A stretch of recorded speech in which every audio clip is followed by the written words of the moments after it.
Hello, everybody. Welcome back to the Boss Rush Podcast, a great place to play games and be better. I'm one of your hosts, Corey Dirrig, and alongside me, as always, is the PC Muscle Race himself, LeRon Dawkins. I feel like I'd be doing everybody a disservice if I did not say what's popping right now. So, what's popping? You're popping, LeRon. Yeah, You're popping. First of all, my key light is way too bright, so I definitely was popping. I mean, you look great, LeRon. It's the shirt. It's the lighting. Thank you. You look good. You look good, man. Forgive that mess that's going on back there behind me, but yeah, I mean, look, that OnlyFans money you're bringing in is really improving your setup. Not yet. Ask me again in a couple of months. It's October 14th right now. Ask me again at the New Year. Ask me again. Well, I have something to ask you, but I'm gonna make sure we say. Also here, PK Power, Pat Klein. Yo, I am also here. Pat, you look thin. You look good. Do I? Thank you. I don't good. know how I keep losing weight because, I haven't exercised a whole lot. But actually, I've been trying to get better over the last, 2 weeks. I've been putting more of a focus on climbing stairs. Oh, yes. That'll do it. That will do it. That will do it, my man. Yeah, I'm on the equivalent of the fifth floor of my building. So, every now and then, I don't always take the elevator. I, occasionally walk the stairs just so I can try and work those muscles a little better. Well, stairs work. Good job, Pat. Good job. Yep. Whatever weight you guys lost, I found on vacation last week. So, hey, no one told you to go on vacation and eat all that food. Hey, look, man. When you're on vacation, you have to eat all that food. It's vacation mode. True. It was delicious. I can't help it, man. I can't just stop, Although, man, let me tell you, those extra belt loops I poked were not being used today. Let me tell you. Anyways. Oh, what were we talking about? Oh, LeRon. I'm going to ask you specifically. Yeah. That is too bright. What? God. You're not bright. You look fine. Now you're dark. Mm-hmm. Yeah. Okay. Hang on. Lighting wise. There we go. Is that better? Is this balanced? It looks fine. Okay. LeRon, you don't have to look white like Corey and me, okay? We're too pasty as is. Yeah, I already know what I am. Balance us out here, LeRon. Yeah, you're like there would need to be like two. There would need to be two more of me on the screen, and I don't know how to clone myself. We're like those Oops Oreos, where it's like the crunchy outsides with the gooey chocolate center. Man, I'm fine with that. Like the LeRon likes being in the middle. The golden Oreo. All right, what's your question, Corey? What's your question? I don't know if I want to ask it after that.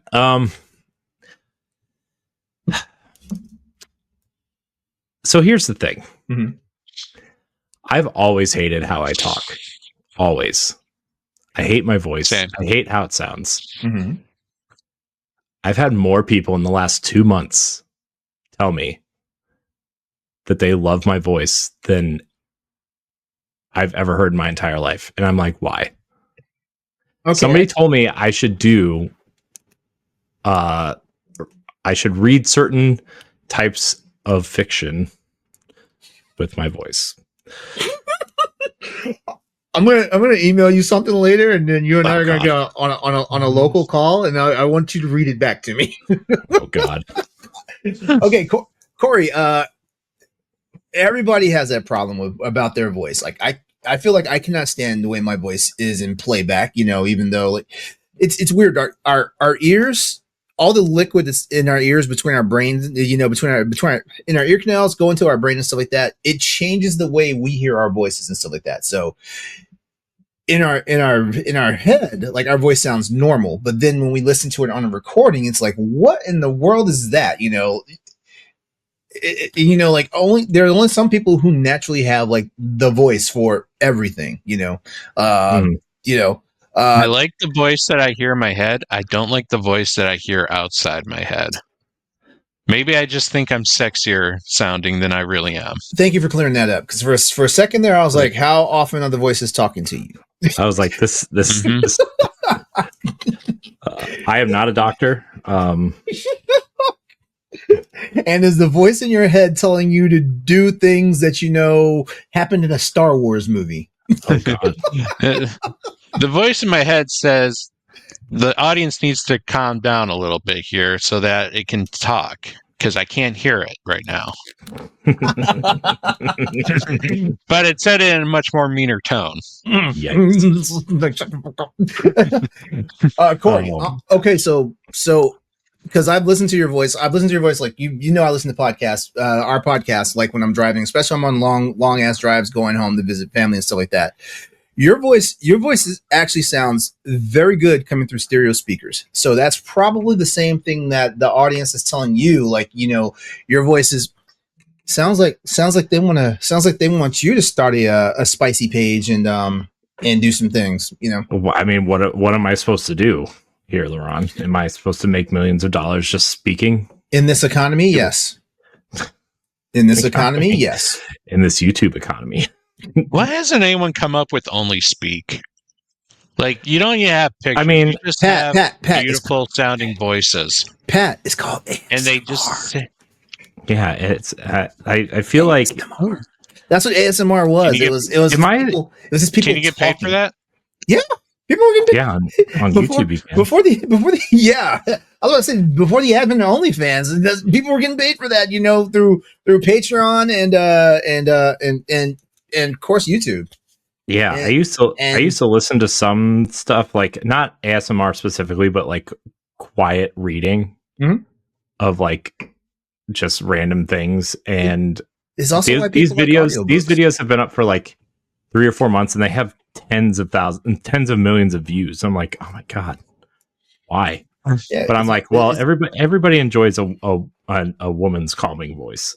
I'm just throwing that out there. Mm-hmm. I think everybody does, but yeah. I mean, like the new trend right now, like, because I've been seeing it on YouTube, because when I'm doing my work, and stuff like that, I usually have a second screen open that's got YouTube on, and like some of the suggestions have literally been like 3 hours of like, actually, there's 3 hours of Mass Effect lore to fall asleep to. Yeah, I think I've listened to that one. Yeah, well, yeah, I listen to it as background noise for when I'm trolling away at my job, Yeah. But yeah, when you're trying to fall asleep, got it. No, because like they get to the part talking about how the Reapers were created, and I'm awake, like going to sleep for that. Like that's one of the most interesting parts of Mass Effect. Yeah, I mean it really is. Did you see that the Art of Mass Effect trilogy, the book got reissued and renewed, and there's like new pages to it? No, I did not see that. Yeah, I saw it on Amazon. So yeah, but no, like vocal stimulation is a thing, and if people are saying that you have a very wonderful voice, they would love to sit down and listen to, that is good, because like I'm not sure how they like my podcast voice. Please like run to the comments and tell me right now like what is like for me, also, and don't neglect Pat either. Like let us all know, like apparently you're all in love with Corey's voice, and like, well, or people are going to be mailing him panties in the mail. Like, what's the PO box, Corey? I mean, please don't. I don't feel like answering questions about that to my wife. But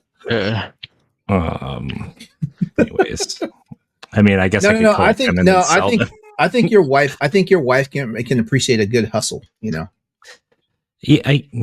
you're right. She can. Mm-hmm.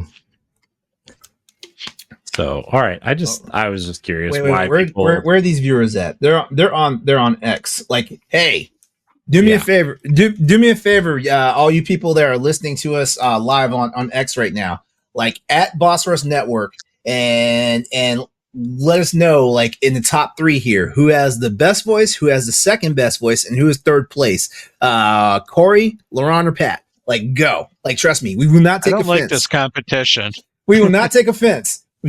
Pat, you cannot take offense to whatever place you're in. First, last, middle, you can't take offense. Oh, now we've got 5. Uh-oh.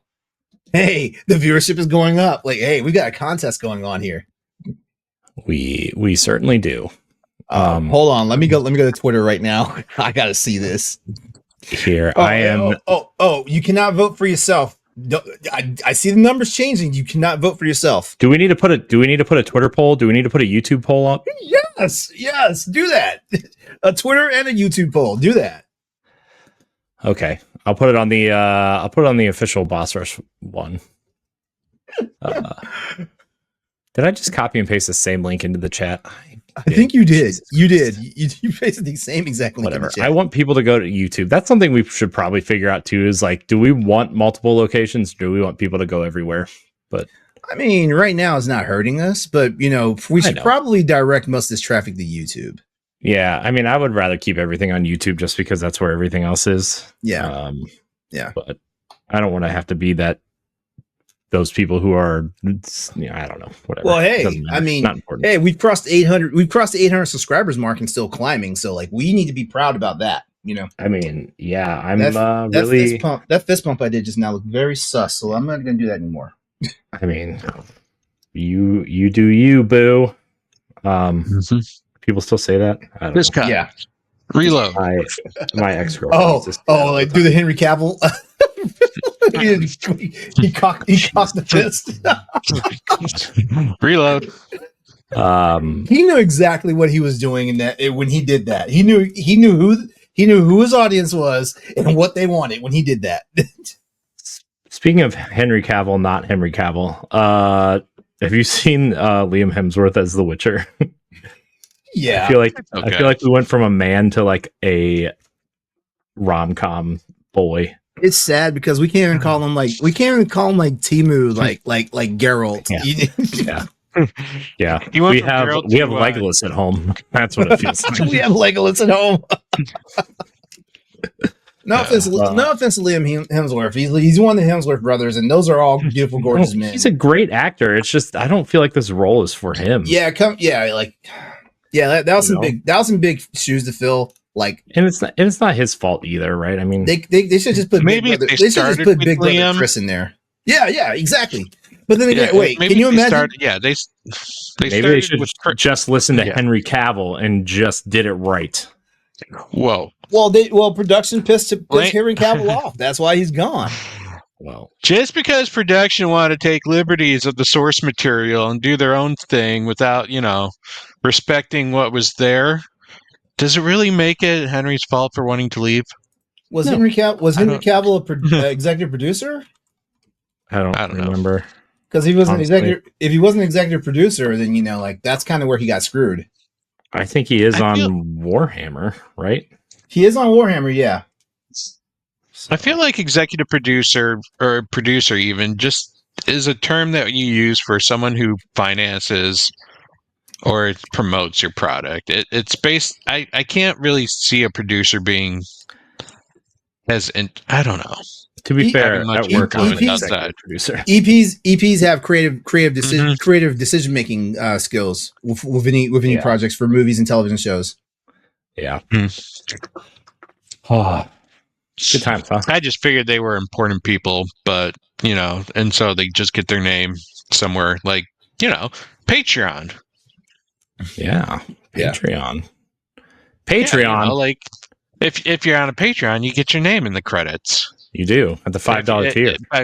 Yeah, maybe those people who paid $5 in that movie become a producer. Yeah. Well, I mean, I pay enough for Netflix, so I should be credited in everything. So, I would pay extra to be credited in K-pop Demon Hunters, though. Ooh. Anyway, I might actually have to renew my Netflix here pretty soon, or actually I canceled it a while back because there wasn't anything I wanted to see, but now there are actually some things I want to see. Like what? The new Borderlands? Alice in Borderlands came out, and I enjoyed season 1, and I got partway through season 2. But that was a very interesting show. Mm. Yeah. Tell you what, you should watch K-pop Demon Hunters. I need to watch that. I'm not gonna lie, I watched it with my kids, but then I watched it by myself, and I'm obsessed. I can't help it. I bought the Fortnite skins, listen to the music. I'm obsessed. And I know everybody likes Mira and Zoe, okay, but I like Rumi, and you guys can suck it. That's all I can say. You'll understand. Maybe not. LeRon looks like he's. I think you're talking to two people who've never watched That's K-pop fine. Hunters. I haven't watched it yet. I'm talking to our audience. I'm talking to our audience. Not talking to you. LeRon, though. LeRon will be a Saja boy. He wants a little drink of that soda pop. I don't get it. You will. It's fine. Anyways. So, speaking of nothing important, it is important to address the Boss Rush podcast moving forward. We're changing a little bit just to kind of be more current. We kind of went through this. We went and had a meeting, and we took listener feedback and Patreon feedback, and we heard you all say you want more relevant kind of news-ish topics. Some of you wanted a straight up news show. I don't know if we're going to go that far, but we are going to take news stories and make them our topics instead of kind of bringing our own every week. And then we'll do like 3 or 4 news-ish topics. We'll do we have a new segment, everybody. Everybody likes a quickie. We'll have our quickies section, which are little news stories that maybe deserve some attention, but no longer than like 5 minutes of attention, because who has the time, right? Sometimes you just need a little quickie, right, LeRon? Yeah. Just a little. Just a little. Just a little bit.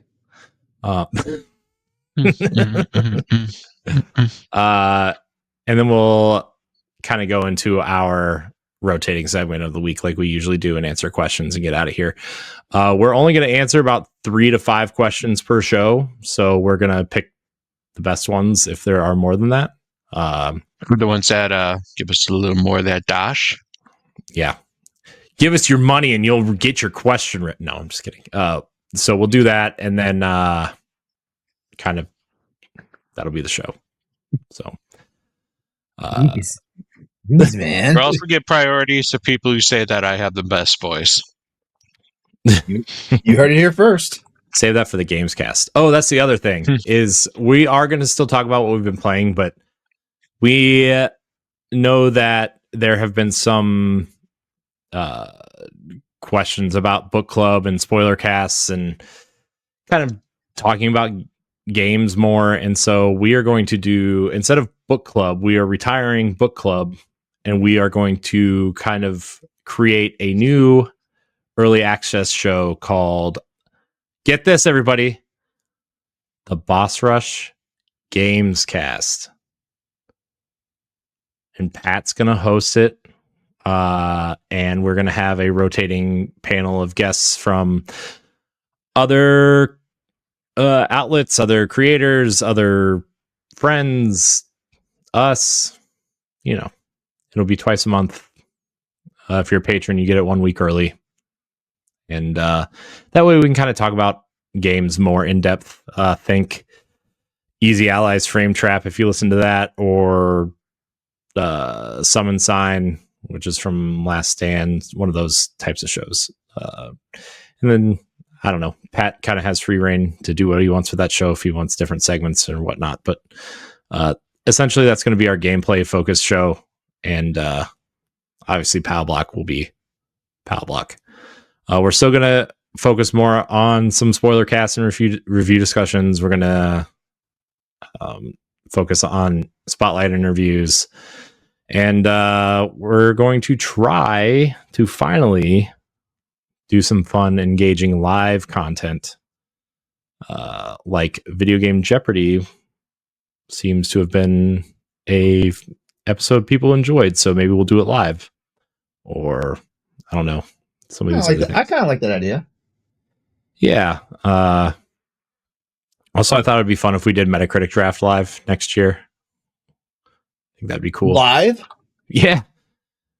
Like once a month. We do it live. Do it live. So it means we get more opportunities to vote for games. Yeah. Okay. And then we'll have the audience, like, if we need a mulligan or something, right? If something gets delayed, we get a mulligan. We'll have the audience vote for it. Maybe we'll get more people involved instead of just us four. I don't know. Just a thought, everybody. Mm-hmm. Just a thought. Stay tuned. Also, the Bossies are coming up, everybody. Bossies. We are, less than 3 months away. Oh my gosh. We're in trouble. Mm-hmm. No, we're not. We're fine. Are you sure? Yeah, we started at the end of October last year. It's the middle of October now. It's fine. Okay. We just need to pick. It's not going to be as long as last week year. In there. Did you say so? Yeah, we'll be fine. It'll be fine. I'm not going to try to render it in 4K 60 frames a second this year, though. That was a bad decision. That was all kinds of bad decision. That's why it went up late last year and in 2 parts. Sorry, everybody. It had nothing to do with the fact that it was like 6 hours long either, right? No, it literally was the fact that I tried to render it at 4K 60 frames a second. Everything. When I rendered it at 1080p 30 frames a second, guess what? It rendered in like an hour. It was fine.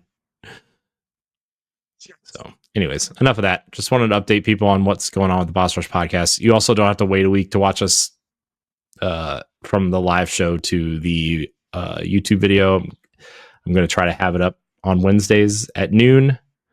So look for it then. Anybody have anything else to say? LeRon, you got anything fun to say? Anything to contribute to that? Anything to No, I'm digging it. Like I like the suggestions. There's nothing I feel like we need to like mess with right now as far as like everything you just put out there. Like I'm cool with the format. What about you, Pat? Anything to say? You want to say anything about ideas for Gamescast or anything? Not to put you on the spot, because we haven't really talked about it yet. Yeah, no, I'm excited to see where it goes. Like, I like talking about games, so let's give me an opportunity to talk games, and talk games with people who want to talk games. Yeah, hence a Gamescast, and maybe it'll give me more time to play games to talk about. That is a hope. Yeah, you just gotta stop picking up extra work at work. God, yeah, let's not. I'm gonna cry about that. But also, like, another reason why we're making some of these changes too is just sheer amount of time it takes to do a lot of the things that we do. Right, like between Expansion Pass and Book Club and the Boss Rush podcast pre-show, that was anywhere between 9 and 11 pieces of content a month, right? That I had to sit, edit, post, social.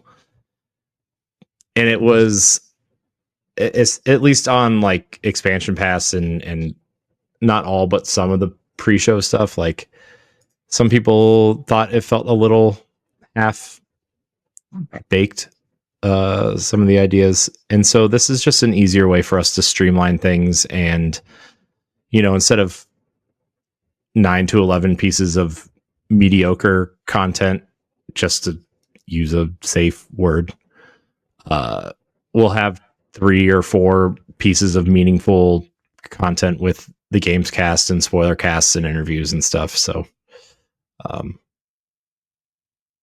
yeah, I don't know. I'm actually like excited to see what Gamescast turns out to be, because I always thought that was a good idea to have for a podcast. I just never spent enough time really digging deep into games to be able to do that. But I don't know, Pat, you seem like the right fellow to do that. So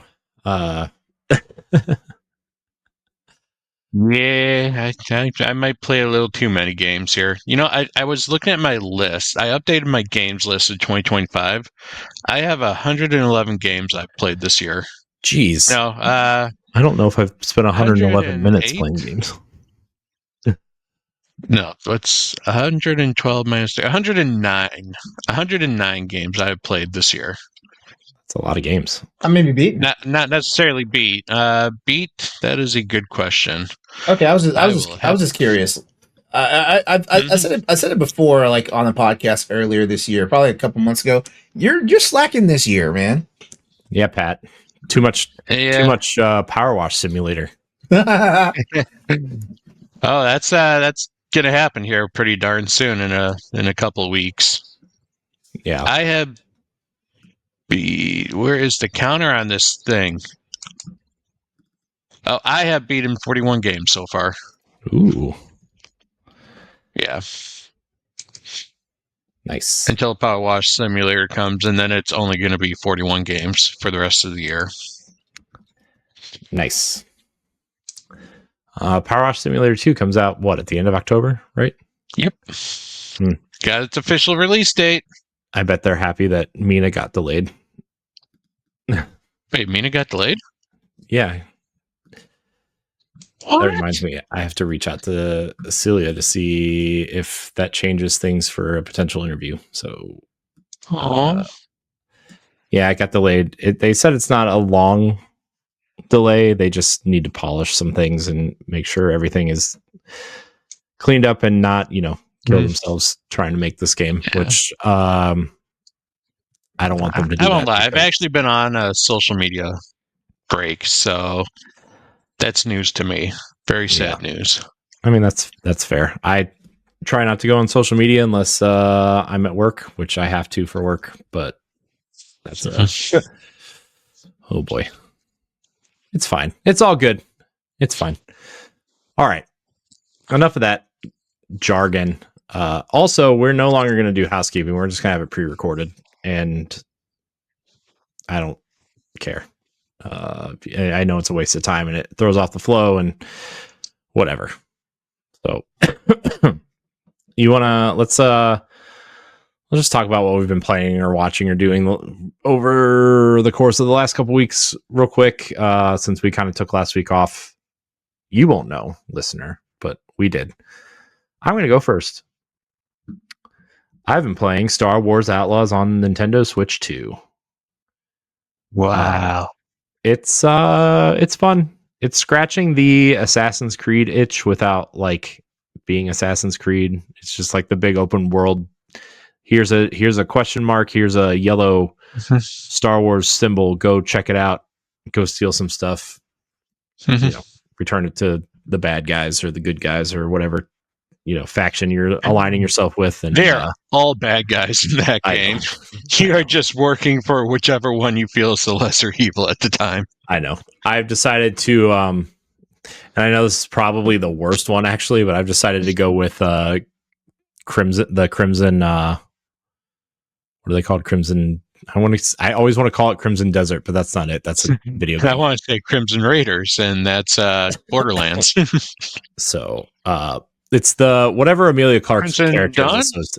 Yeah, Crimson Dawn. Thank you. Okay. Whoever Amelia Clark and Darth Maul are associated with in the soul. Crimson Sun. The night people. Oh wait. We're talking about in the lore once we get past the Clone Wars. Yeah, it is the Crimson Sun. Yeah. I had to think about it for a second. Amelia Clark, because at first I was like, wait, is she a Night Sister? Because like you got Crimson Dawn. You're right. It's Crimson Dawn. Crimson Dawn. I was right the first time. Yeah. Thank you. Is that Walter Goggins? Walter Goggins showing up everywhere. recently. Was he in Star Wars? Oh, No, that's not Walter Goggins. He's in something. Well, No, that was. He was. No, that's not Jude Law. You know what? I was side tangent. I watched the entire Bourne trilogy the other week just because it's on Amazon Prime now, and I like those movies a lot. Walter Goggins is in Bourne Identity. It's like this random agent guy. He's chilling in the office, and he's like, "Oh, director, here's we saw Bourne and whatever." He has like 2 lines. I was like, "It's Walter Goggins." I gotta start somewhere. Yeah, that's where he was born. Stop it. These movies are so good. Can't wait for Amazon to mess that up into a series too. Gosh, those movies are good. Give me Fallout 2, you cowards. I know we have to wait another month, but I want it. I've also been playing Fortnite because not only are the Power Rangers in it, but now the ladies of K-pop Demon Hunters are also in it, and can't get enough. No music though. Shame. That's licensing for you. Well, I think they wanted to get the skins in there, and I think the next battle pass is going to have the music and the Saja Boys in it, which is the boy band in the movie. So, but it's cool. It's quite cool. I also picked up some cool stuff. Picked up this cool Wolverine figure. It was like 75% off on Amazon. Super cool. I like it. Picked up this Deadpool figure, which was also on sale. I like it too. Now you can have them travel on a journey together. Well, you got a nice little spread going on there. Yeah, and I also, speaking of Night Sisters, I also got Marin from Star Wars Jedi Survivor. They had the Black Series figure at Disney World, and I was like, oh, I haven't seen that in a while. I might as well get it. I was also looking for Ahsoka, but I did not see an Ahsoka. It's fine. I'll get one eventually. But LeRon, what are you doing? Final Fantasy Tactics? I see. Yes. Yeah. I'm in I'm playing super slow because I'm in chapter 2. Like for spoilers for people who don't, well, actually it's not really a spoiler for anybody, because it's just it's nothing major in the story progression in my opinion. But right now we are trying to rescue the princess that was kidnapped in chapter 1. At the very beginning of the game and stuff like that. Right now, the reason why I'm playing it so slow is because like I'm trying to open up a lot of the progress tree for the characters. Because like I want to do broken things with my characters once I get in chapter 3. Broken things. Well, also like just this will officially be my 4th run in tactics, and a lot of stuff I've learned from like my previous playthroughs, I'm trying to do it now to make like a near perfect playthrough, Gotcha. So yeah, that's the major thing. But you know what? I also have some hauls. I had to think about it for a second, but I also have some hauls, and I'll show that in a moment. But just overall thoughts about Final Fantasy Tactics: The Eve Chronicles. Like I'm just gonna tell you right now, like if you've never played this game before, this game basically is the blueprint for all tactical RPGs that have come out since then. And I say that's come out since then because like before Final Fantasy Tactics was a thing back when it came out on the PS1, there was a little game called Tactics Ogre. That basically more than half the team like became like the team that would make the original Final Fantasy Tactics game. So yeah. So technically like like Tactics is considered the blueprint, whereas Tactics Ogre is considered the origin, and from there, like things have just gone, like there's like the Ogre Battle series, which is part of Tactics Ogre, stuff like that. So like the tactical RPG genre, like branched out tremendously. But Final Fantasy Tactics is usually the one that practically everybody's going to like trace back as the origin for like the boom of tactical RPGs, and that's saying a lot because before Final Fantasy Tactics there was the Front Mission series, and that was on Super Famicom and Super NES, and same thing, But there's something about Tactics that's got its own magic and everything. Like you've got so many. I cannot remember specifically the number. I want to say I think there's 32 or 33 classes that you can of job classes that you can be in this game, if I'm not mistaken. Please don't quote me on that because like I will never say I'm the absolute expert in Final Fantasy Tactics, but yeah, like there's a lot of job classes you can go through. You can go. Most characters start off as a squire, but then you have so many things you can branch out to, like to chemists, and ninjas and monks and dragoons, which like they just jump really high, and when they come back down, like something is dead. The magical classes you've got wizards that of course do the black magics. You've got white mages that are doing all the holy stuff, and the healing stuff. You've got orators, which are they basically do weird things with magic, as well. Summoners. If anyone knows classic Final Fantasy, summoners is basically like Ifrit, Reimu, all those cataclysmic summons that we see now. Like one game tried to be fancy, called them Eidolons. I'm looking at you, Final Fantasy 8. But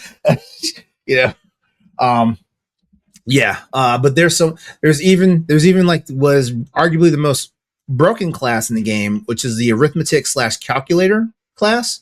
Which basically all you take them, you put them in the furthest most point of the board, and you start having them like mess around with like prime numbers and all that stuff, and they will wipe the entire board. But when I say wipe the entire board, I don't mean just the enemies; they will wipe out the allies too.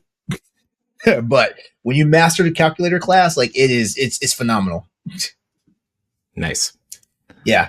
So yeah, I 10/10 can't recommend it enough for anybody. And if you have the patience for this game, there's a reason why when you ask people like what Final Fantasy game they like and they say Tactics, they're in a class by themselves, and I am also one of those people. Like my favorite Final Fantasy game will always be Tactics first, and then Final Fantasy 6 second. And with the way I'm crunching through the Final Fantasy VII remake series right now, like it's probably my top third, But yeah, like if you've never played this game, like you need to experience this 30-year-old game, with all its updates. Like you've got 2 modes, you've got the I don't have my ROG ally. You've got the classic mode where you basically it's in the bedroom, like but you've got the classic mode where you can play like the game as it was originally created and released, with even like the pixelated sprites if you want to, or you can play the enhanced mode or wherever they're calling it, and that's the Evil East Chronicles version of it. That's got all the updated graphics, complete voice acted lines in that one, and everything. Like it's amazing. And yes, I've replayed quite a few of the scenes that featured Ben Starr in it. Because there's a log. There's a log where you can just rewatch the videos and the cutscenes all over again. So yeah, I've sat out very late at night, in the dark, playing this game and watching that cutscene. Take it. I know some people are like, ooh, that's dirty, and take it for however dirty you want to take it. Oh God! Wow. How dirty, LeRon. Yeah. So Tactics Evil East Chronicles is my major thing. Like it's not an expensive game either. Like it's $50 MSRP, so like if you want to experience something that people experienced 30 years ago and still talk about to this day, this is your game. So try it out, I really wish there was a demo mode, so like it could actually latch more some of the people who are really leery about it. But trust me, when I say it's $50 well spent, if you like these type of games, it's $50 well spent for you.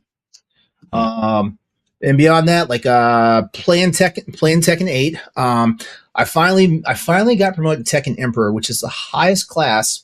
I know you guys are like, what the fuck is that? But it's the highest rank I've made since they've introduced a ranked mode in the Tekken series, and I'm so proud of myself. of course, like I'm pretty sure as soon as I get back into it seriously, I'm gonna get smacked down. I'm gonna have to work my way back up to getting back to that level. But for people who have the season pass, like early content dropped yesterday, like Armor King's in the game, like play them, have fun, and then yeah, Final Fantasy VII remake, and eventually gonna hop back on Metal Gear Solid Delta. Nice. Let's see. I'm currently finishing up 12 Monkeys, the TV series. It was on the Sci-Fi Network from 2015 to it was on for 4 seasons back in 2014. I finally just now got to watching it because there was a time when we had Todd Stashwick lined up. He played in the most recent season of Star Trek Picard. And it looked like we had him on the hook, but we could never get past his agents to do an interview of him, for the final season of Picard. But Todd Stashwick was in the 12 Monkeys series and so like I was like, you know what, let me do my homework, But when our interview thing fell through for him to come through, I just never watched it until one day I was like, let me watch this damn show, and this show is good. This show, as a matter of fact, me saying good is like underselling it. This show is amazing. I've been hooked. I'm on the final episode of the series right now, and I started watching the show 2 weeks ago. Whoa. And I know you guys are saying holy binge watch Batman, but no, like it's not like the traditional TV shows where back when they ran like 20 plus episode seasons, like the first 2 seasons are 13 episodes. Season 3 had an 11 episode like order, which I guess like maybe there's a writer strike going on or something, or something happened. And then the final season has 12 episodes. So yeah, there we go. There's where we're waiting for. Like, come on, it's 12 Monkeys. Where's the 12 episode arc? It's the final season. That's 12 episodes. So yeah. But yeah, it's a fun. If you guys ever saw the Bruce Willis movie 12 Monkeys, this is basically an adaptation of that, based off the screenplay and stuff like that, and it does a lot. Like if you love shows dealing with time travel and like sci-fi hocus pocus and shenanigans and stuff like that, this is your show. But it's well written. It's got a very good cast. I would definitely say give it a look. I'm enjoying it. I'm on the final episode. I'll tell you next week. What after I've watched the final episode, because I'm probably gonna watch it after we end the podcast tonight. I'll tell you guys and our listeners and viewers next week. What my overall grade is for the show. And let's see. I picked up Super Mario Galaxy and Mario Galaxy 2. I don't know when the hell I'm going to play them. I need to test them out to see if they're going to play better for me in handheld mode. But hey, Corey, you were talking about this young lady. Where did you go? I went to a. It's a Funko Pop though. Those aren't real toys. It doesn't matter. I got the Ahsoka Tano from this is Ahsoka from season 7 of the Clone Wars. I picked this up along with this little guy right here. Ooh. Yeah, and I've already looked up his value, because he's one of the first runs, and I've already looked up his value, and I got this bastard for $6. Nice. Yeah. And then so I was like, you know what else is out here? So I wound up getting a whole bunch of Star Trek Funko Pops. There's 3 of them particularly. I'm sorry for the glare, but Captain Kirk, Mr. Spock from the Mirror Universe. I also picked up Lieutenant Sulu, also from the Mirror Universe, and the most hated bad guy in the Star Trek universe, Khan. Yeah, so I did not expect to walk into a store and buy 1 Funko Pop, let alone 6. But I mean that. Are you feeling okay, LeRon? I'm not even a big Funko Pop person, you know. Like like you saw a couple months ago before Metal Gear Solid Delta came out. Like I happened across a naked snake from MGS1 from MGS3, and I was like, oh, gotta have it, gotta have it. I know it's gonna be a collector's item. I cannot find the boss to save my life though, because there's only 2 of those from that game, like Naked Snake and the boss. I cannot find the boss. That's funny. Yeah. So I don't know why it's funny, but it's funny.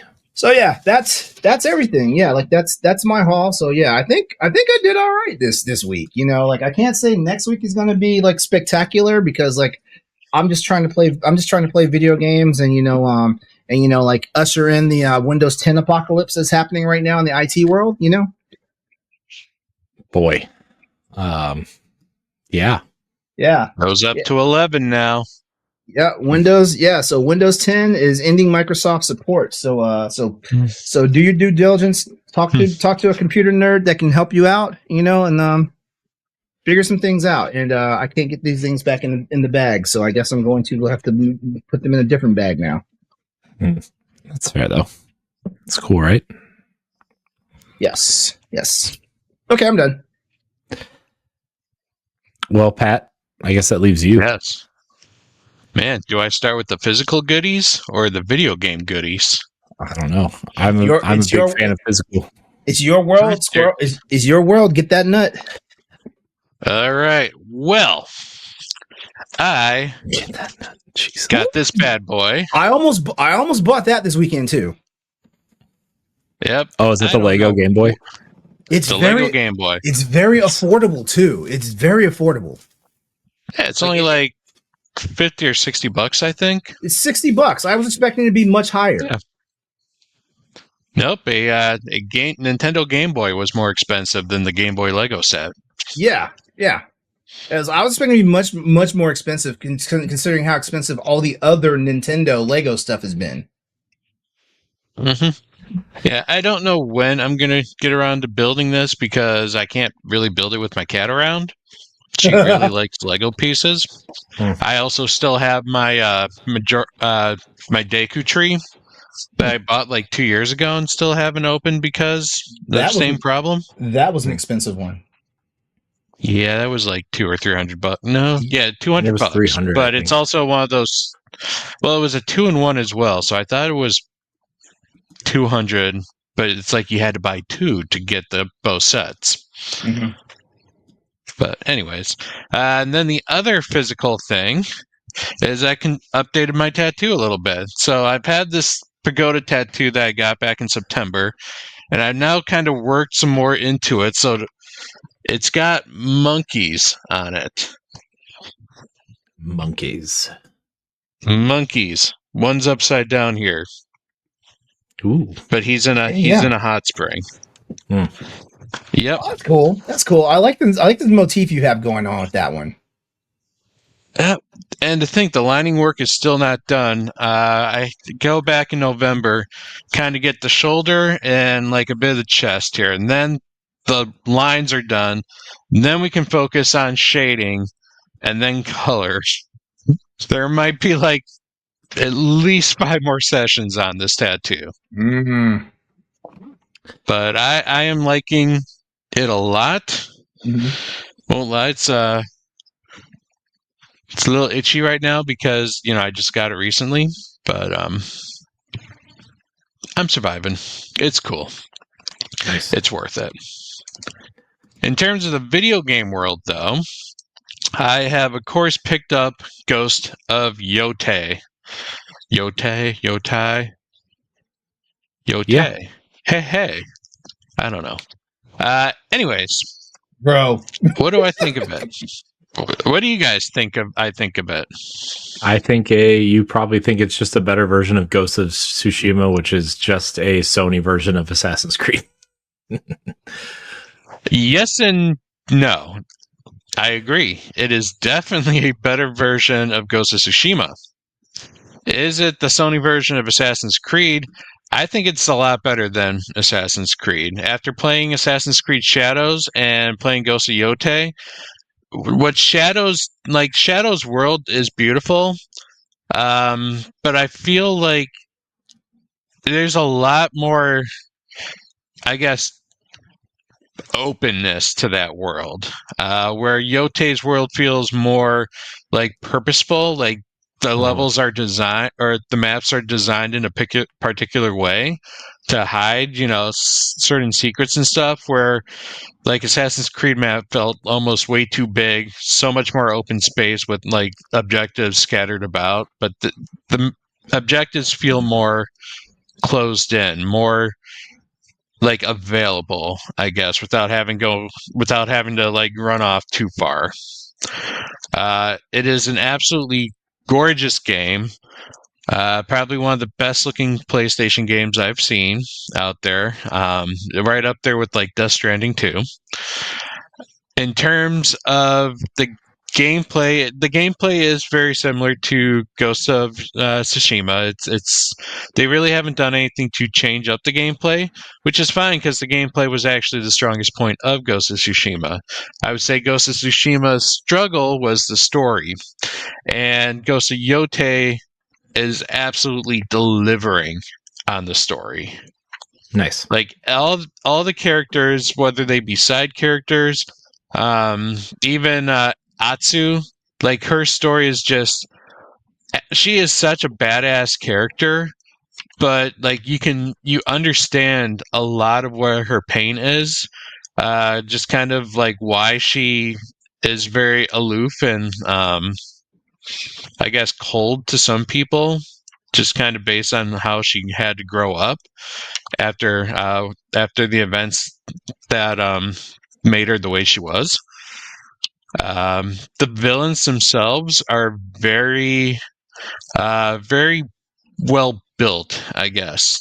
They're fleshed out, and that was another thing I felt was weak about Assassin's Creed Shadows, was that they almost felt like the villain of the week story, where it's like, okay, now you go after this guy, oh, he's the son of this character that you've seen for like 5 minutes. But the Yote 6, the villains in this game, like they have time. Like you have time where you actually see like them. You get to kind of experience their personalities, maybe get a little bit about their backstories. But they are definitely more involved in the story, as well as have more of that personal relationship to your character than just kind of being a random person in a mask. So I feel like they have basically took everything that was good from Ghost of Yote and fixed everything that needed work. And now this game is just an absolute masterpiece, in my opinion, of a open world sandbox game. A la Assassin's Creed or Ubisoft. Like, I think Ubisoft could actually take some notes here and maybe going forward kind of rather than like creating a big old sandbox, have more of a story focused, like, and more purposeful of a sandbox to go around and explore. Yeah, I mean that's one thing I definitely noticed about Ghost of Tsushima when I was playing it before my PlayStation died. I noticed that the world is more purposeful, but I also wonder how much of the openness of the world is hidden by like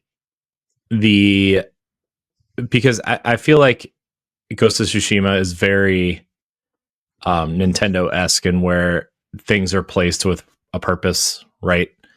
And they want you to go see the things that are purposely put there. Plus, like the wind navigation dynamic, I wonder how much of that hides the openness, like the emptiness of some of the areas.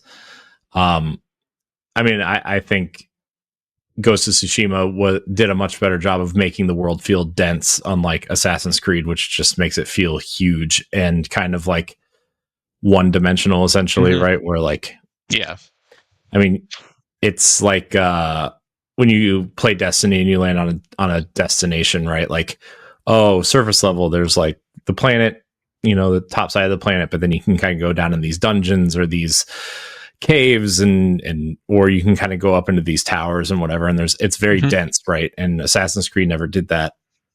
that well. But I think that's something that Ghost of Tsushima did very well. And so I expect Ghost of Yote probably does it much better.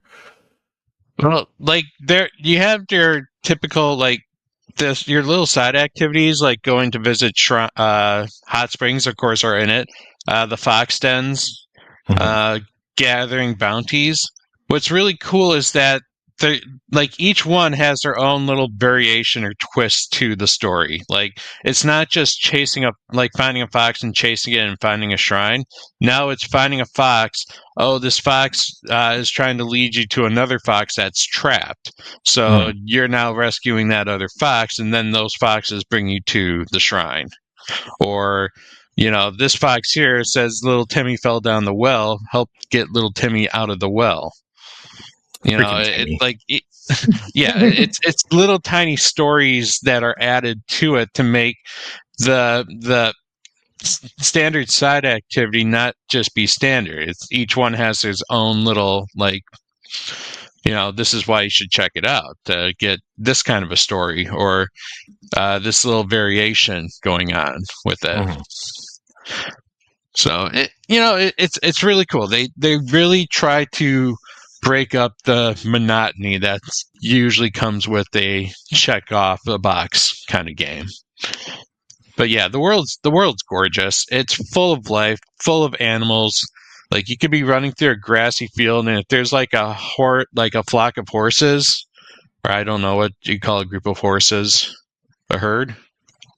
But if you run kind of with them, like all of a sudden they just kind of group around to the side and run with you. And it's kind of the same with if you run through birds, they kind of fly and start flying around, almost a la Wind Waker style when you found seagulls and they started flying with the boat, but they're flying with your horse.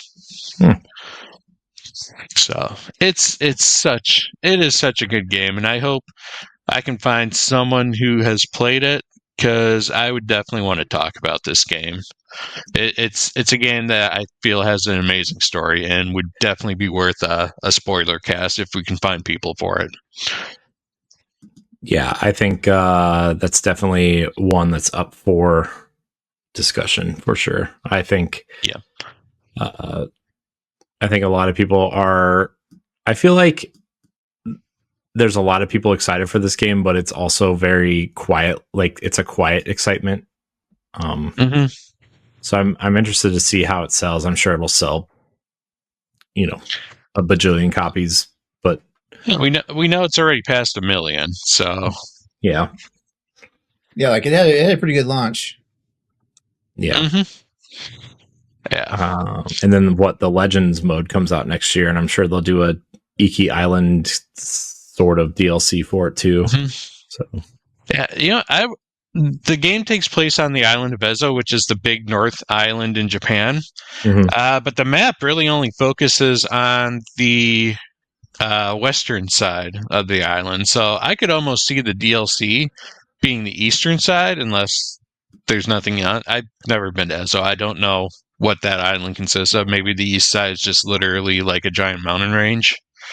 But I could see them almost doing the second half of the island for DLC.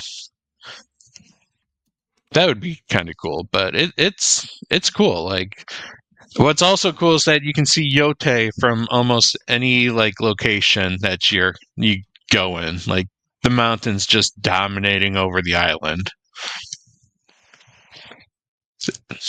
Anyways, cool. Yeah, I really like it, and I at this point I cleared off every single side activity that I can do or I've found on the map. So I only have some story objectives left, and then I don't know if it's opening up another area or what's going to happen. But it's good. Nice. I also picked up Yoka Replay, which is the remake of Yooka-Laylee. And I will also say I am enjoying that as well. It is a much improved version over the original. Nice. In terms of how the camera works. The gameplay itself is a lot smoother. One of the things I did notice is that instead of having you earn your abilities, they just give you all the abilities up front in the beginning. Great. And just, say, okay, go out there and gather all the pages that you can possibly find, which there are now 300 pages to find in this game. So is it a lot? Maybe, but that's kind of what the whole point of these 3D platformers are, is they're collectathons. They're designed for the person who wants, I think you only need 60 pages to actually beat the game. But, for those who want to go and explore and find every last nook and cranny, there's 300 of these things to find. Nice. So I've been debating on whether or not to buy it, especially because if you have the digital version, you get 30% off of the remaster. Mm-hmm. And so don't remember how Switch 2. I remember the maps pretty well, and the maps are pretty much the same. However, I think what they did was they added a whole bunch of new activities to these maps so that, it feels fresh, but I don't quite remember all the activities that were available for the first time around. So I don't know which ones are new and which ones are old, but yeah, I mean, the game, it's an old game. So, I mean, yeah, it plays well. And I think that's kind of what matters in this. If you haven't played Yooka-Laylee before, I would definitely say Yooka Replay would definitely be the good entering point to that. Yeah. I liked the first game, but I actually think Impossible Lair, the 2D side-scrolling game, is incredible. If you like those old Donkey Kong Country-esque platformers, it feels like a much tighter version of that. Oh, it's so good. Oh yeah, and I love the fact. I love the fact that how you go through the level once, and then you manipulate something on the world map, and it changes that entire level. Mm-hmm. I thought that was awesome. Yeah, and I like the fact that you play it and you're like, man, this feels a lot like a lot tighter, faster version of Tropical Freeze. And then the gameplay designer left Retro to go work on this game. Yeah. So I'm like, oh, well, that makes sense, I guess. Yeah. No, the Yooka-Laylee games I thought were great. Both of them. Even though that Impossible Lair was almost lived up to its name. Mm-hmm. The very last level. Yeah. Yeah. That last level is pretty. I literally got there with 0 bugs left. Jeez. I got to the end, I had 2 bugs after you beat the capital B, and then you have the escape sequence, and I had 2 bugs left for that, and then I lost those 2 bugs, and I was down to 0, and I managed to finally get to the end. I was like, if I would have freaked out if I died right there, because capital B was capital B. Nice. Also, I picked up an indie game called Buy Sweet Carol, which is a adventure, it's almost a mixture of a point and click game mixed in with a 90s Disney look to it. Ooh, nice. Yes. It is a dark story of a girl named Lana who can't quite remember who she is or what. She's told that she's the princess, but she's not. She doesn't know why. And there's this guy named Dr. Klein, or Mr. Klein, who is a man made out of tar, and he's stalking her, and for some reasons unknown. Made out of tar? Tar, yep. And he can shapeshift, and this game, it's got this. It literally looks like a Disney cartoon, but it's also dark as shit. There are some very holy crap kind of moments with this animation style that just it's kind of a horror game as well as being a point and click adventure, because at some points in the game there are creatures or abominations that are stalking you in the halls, and you have to hide from them. Whether like if you can get into the room before they can get into a room, then you can like find a hiding space, and then you have to hold your breath while they are walking, kind of within the area. This is like Alien Isolation. Yeah, it's Alien Isolation on a 2D side scroll, but point and click adventure where you try and find items and interact with puzzles on the screen. And then cutscenes, of course, and the artwork all have this very Disney aesthetic. But it's a very interesting game. Like I'm engrossed in the story, and I want to find out what exactly is going on. So yeah, cool. And then I played the Mario Galaxy games, and to answer your question, LeRon, I feel like the controls are tighter. I haven't played it in handheld mode. What I do is I do the unattached Joy-Cons. And I feel like you don't lose the cursor as much on the screen this time around. That's good. I think that was an issue with the Switch version, and I feel like they made the controls tighter in that regard. Nice. Yep. Cool. Well, everyone, you'll be able to hear more about what we've all been playing, as well as our friends, on the upcoming Boss Rush Gamescast, coming soon to your favorite podcast application. And if you are a patron, you get it 1 week early. All right, let's talk about some of the headlines, as they say. The headlines. LeRon, I put a couple stories specifically for you on here. I've noticed. I also think that this is a crazy time to talk about PlayStation 6 and the next Xbox. Two separate reports. I think it's just crazy to talk about the next Xbox. The next Xbox, yeah. Will there be one? What they've been doing for that. I have a funny feeling that months before we get to 2027, Microsoft's gonna be like, just joking. No new console. No hardware. It's going to be some sort of hybrid with AMD, I think. Will Microsoft be able to put their money where their mouth is at, and actually, no. The reason why, where is their mouth, LeRon? I mean, come on.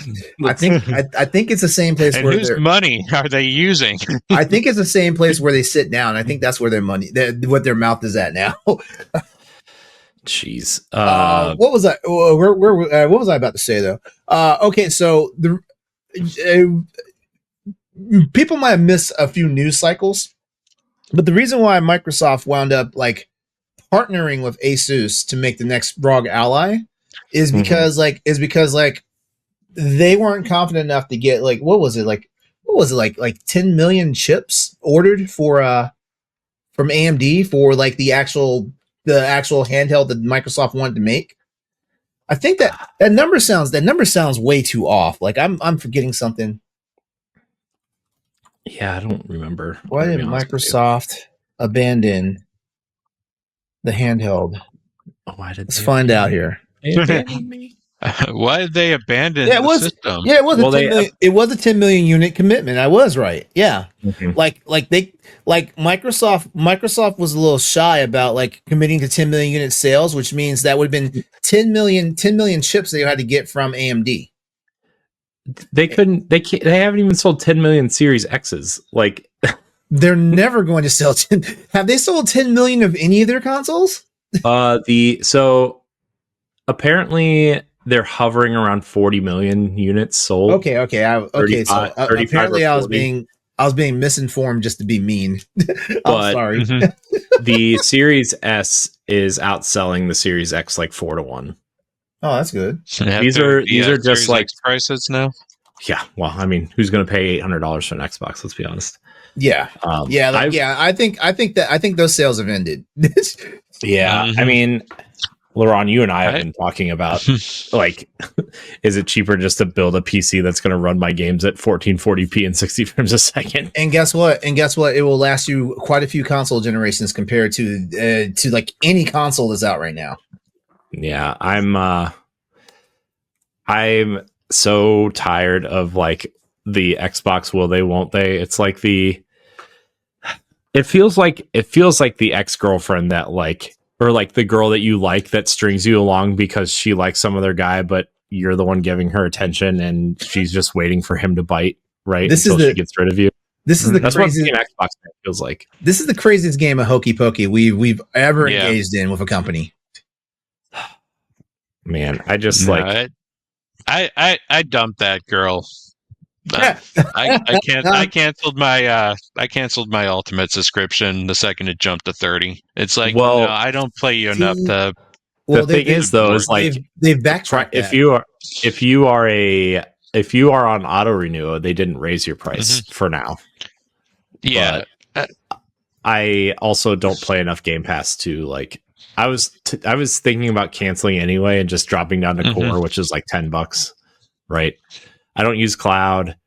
I hardly play Game Pass games. Like I play Destiny. I think I've played like 3 Game Pass games this year, and it would have been cheaper for me just to buy them. Right? I played Clair Obscur, I played Gears, and I play I don't know, something else. I'm sure Doom probably. I didn't play Doom. Yeah, you're not a Doom. South of Midnight.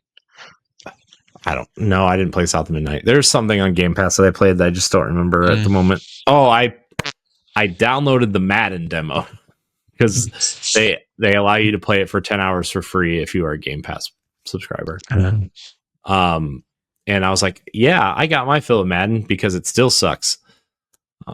And now EA is owned by Saudi Arabia and public fund, and now they won't be getting any of my money until maybe Mass Effect comes out. I guess maybe I'll buy it used. Weird world we're living in.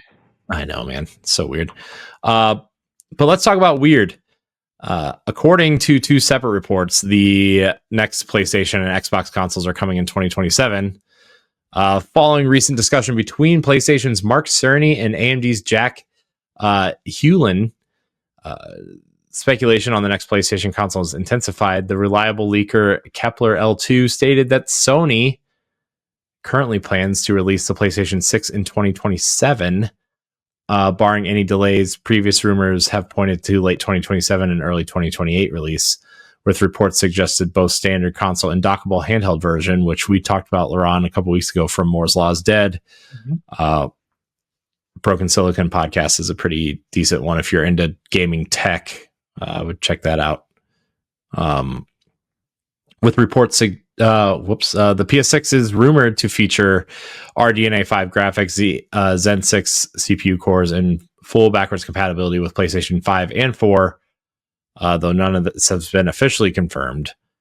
On the other hand, Microsoft has responded to the rumors claiming that the future of Xbox hardware is uncertain, reaffirming its commitment to developing new consoles. In a statement to Windows Central, the company said it is, quote, actively investigating in our future first-party consoles and devices, pointing to its partnership with AMD as evidence. The rumor began on NeoGAF, where an insider suggested Microsoft's next Xbox plans had been put, quote, up in the air, and that the company might focus on software and major game franchises. While Microsoft dismissed the doubts of the hardware plans, it did not comment on separate claims of possible layoffs or reduced retail presence in 2026. It has also been suggested heavily that after their 25th anniversary next year, they will be looking to release their next Xbox, whatever that is and looks like, in 2027. Yeah, first of all, I don't know if you saw, but Costco and Target have stopped carrying Xbox. Costco, Target, Sam's Club is liquidating. I don't know if I actually want a Series X at this point, but I've thought about maybe picking up a Series X out of Sam's Club. I mean, I don't know if there's any point to pick it up now. There's not. I have a gaming PC, and I still have my. You have a gaming PC. You have a ROG Ally, and I have my Game Pass PC subscription, which they didn't touch the price of that, so I'm fine for now. But also, like, I get a whole bunch of Game Pass PC codes all the time, because of my job, Yeah. Yeah, I mean, like, I'm subscribed, like But you know, every now and then, depending on what I'm doing as far as like new PC builds and stuff like that, I wind up getting like a free month, 1 to 3 months. You know, like sometimes I'll get those vouchers. You know, just because like I'm in the Windows ecosystem. Yeah, it's weird. Xbox is definitely like, I don't know, man. I mean, I feel like we're beating a dead horse here, but it always feels like No, Xbox I think Microsoft proper is the one that's beating the dead horse. They are. Yeah. No, they are. I just always feel like Xbox and Xbox leadership want to do one thing, and It's like they Microsoft, announce one good thing and then they take like 2 to 3 steps back immediately after they announce one good thing. Yep. And I feel like that's how they've kind of always been. I feel like that's how they, I mean, even all the way back on the Xbox One, right, where like they started testing the Play Anywhere stuff, and they're like, well, do we need an Xbox? Do we need to buy a PC? And they're like, well, play on both. You don't need both. And like, you know, LeRon, when I don't know, what was it, 2 months ago at this point, when we had Todd on, Todd Oxtra, by the way, shout out to his new venture. I want to make sure I get the name right. The Fandom Foundry. You should go check that YouTube channel out. He has a new podcast out too. The best week in gaming, or the best things in gaming this week. You should go check that out. We're going to try to help him push that because obviously Todd's a friend. But we were talking about that, and like, my whole argument was like, I think people really underestimate the plug and play experience of a console, right? Where you open the box, you plug it in, your TV generally knows what to do with it, right? Like you plug it in HDMI, even if you don't touch any like the game mode settings or anything, it knows to switch to an HDMI port and you can play it, right? A general normie can play it, right? Whereas PCs, it's like, well, you got to update this. Now there's that whole Windows 10 to Windows 11 thing going on, right? Because isn't today the last day that Windows is supporting Windows 10, or Microsoft's supporting Windows 10, and like that's going to break Steam stuff. As of this recording, it's October 14th right now. As of this recording, 11:59 p.m. Eastern Pacific Standard Time, Windows 10 will no longer be supported. It will be getting active support from Microsoft, which means that your system will soon eventually become at risk for like malicious everything. Yeah. So, but like as you know, LeRon, you and I have actually been talking for about 2 or 3 weeks now about, man, when this next Xbox rolls out, would it just be better to just get a PC at this point? And like, I've built a Steam wish list just in case, because like, I don't know, man, it's just so hard to trust them now. And PlayStation has been, you know, I think at the beginning of the generation, we were like, oh, well, Xbox has this messaging down, you know, smart delivery is a smart thing, and PlayStation doesn't know what they're doing. They don't know what they're talking about, but it just feels like PlayStation's messaging has been slow and steady, clear. We're not going to say anything until we're ready type thing. And then Microsoft has just been, all they do is talk, and they talk out both sides of their mouth. I don't know how Aaron Greenberg still has a job. It's terrible. Like, I feel like I say this every time I talk about Xbox, but like Aaron Greenberg, like he's so good at advertising things that you can't buy, but like, it's like a fart in the wind when a brand new AAA game comes out, and it's like, whoa, what was that? Oh, Hellblade came out? Oh, Valve? Oh, but look at this sick Deadpool ass controller. Yeah, here's 40 pictures of that. You know, here's a SpongeBob series S that you can enter a contest for. It's like, oh, well, thanks. Can't buy that. So I don't know, man. It's tough. Like, and like I recently got rid of my PS5 because it was dying, honestly. But like, part of me is like, should I just like get rid of both of these and just refresh my PlayStation? And then LeRon, you and I were talking, and it's like, well, I guess at this point in this stage of picking consoles, it might just be easier to build that PC at this point. Yeah. Which by the way, we should talk in the next day or two. I've got a couple of suggested builds for you. Mm-hmm. Yeah, we will. But 2027 seems really early for a new generation. Yeah, I think there were literal polls that came out, or I know at least on Twitter, like there's been polls coming out that said, "Hey, do you feel that, like, when do you feel the next generation console comes out?" And I believe a lot of people are saying they should wait till at least 2030. Yeah, that's honestly a safer bet than what's going on now. But of course, corporations aren't going to do that because they want you to buy their latest product, even if the current product still hasn't feel like it's been utilized to the best of its ability. Yeah, I almost felt like it was almost too early for the Xbox Series and PlayStation 5 when they came out. I think the big push for that, though, was like you're going to get higher frame rates, and then a lot of games that came out after launch didn't. The load times for me. I like the idea of better load times, and I will admit load times have been a lot better. Yeah, Ghost of Tsushima doesn't even have a load time. It just instantly teleports you to where you need to go. Yeah, and like I'll admit, like the only reason why I bought a Series X at launch was because I wanted to play Destiny at 60 and 120 frames a second. Like literally the only reason why I bought it at launch.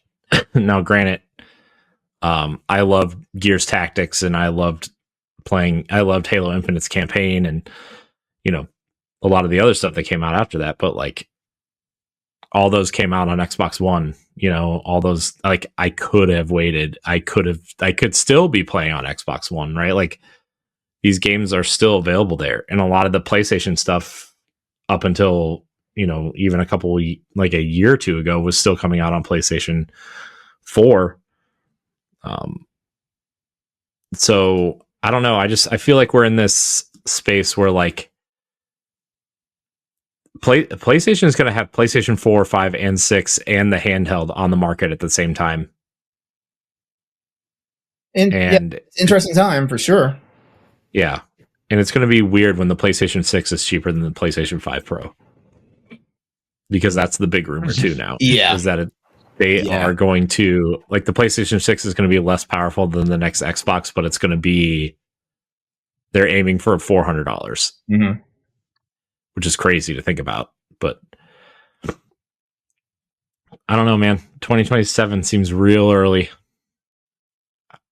It seems real early, and I understand like handheld, though. Like I'd be okay with the handheld if it's kind of like the Switch. I think the handheld is what the world is waiting on. For the next Sony handheld is what the world's waiting on. Mm-hmm. I like my Portal, but I also like the ability to play on the go without being connected to a really fast Wi-Fi to, not stutter or anything in that system. Yeah. Yeah, I think that's kind of I think it's very clearly the future, right? I think Steam Deck and Switch prove that, of like people just want a device they can play their things anywhere on, and it doesn't matter where, right? And I mean, God willing, Microsoft is really trying with ROG to do this, but I think PlayStation is going to be the one that does it right outside of Nintendo. Yeah. Honestly, I think Xbox's mixed messaging and confused consumer base is just not, they're just not going to pay $1,000 for a handheld PC because they think it's an Xbox, right? Because they're marketing the Xbox Ally as an Xbox. They're not marketing it as a handheld PC. Which, man, again, the marketing, the messaging. Yeah, and I'm starting to have questions about that overall. Like what? I feel like there's one or two different people inside the marketing department for Microsoft, for Xbox, that are literally warring with each other, yeah. And then it spilled out to the executives, Sarah Bond, Phil Spencer, Satya Nadella. It spilled out to them, and it's like we got all these random ass voices talking at once, and there's a lesson. There's something I learned, and I learned this in reading up some stuff about Steve Jobs. When Steve Jobs wanted to launch the iPad, the marketing department, like the head exec for the marketing department for Apple at the time, was saying like, hey, it's great we have all these features, but we need to find the one feature that's the hook. And Steve was just like, no, we need to tell them about everything all at once. And you're like, no, Steve, I'm telling you, that's a bad idea. So what they did basically was the person, I believe it was a woman. I can't remember her name for sure, but I believe it was a woman. She was in charge of the marketing at the time.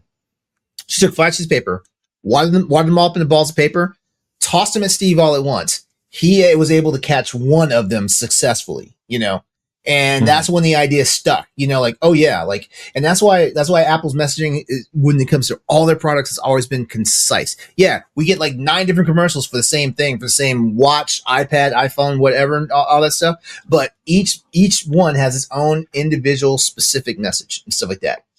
Mm-hmm. And Are you tired of watching Taylor Swift walk on a treadmill with her Apple Watch? Yeah.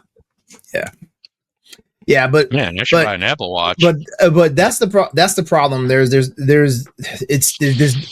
There's no harmony right now in Microsoft, especially in their marketing department. And I guarantee you, there's 2 or 3 people in the marketing department alone. They're fighting, and then they get to Uncle Phil and Mommy Sarah and Granddaddy Satya and Mommy Sarah. Jesus Christ.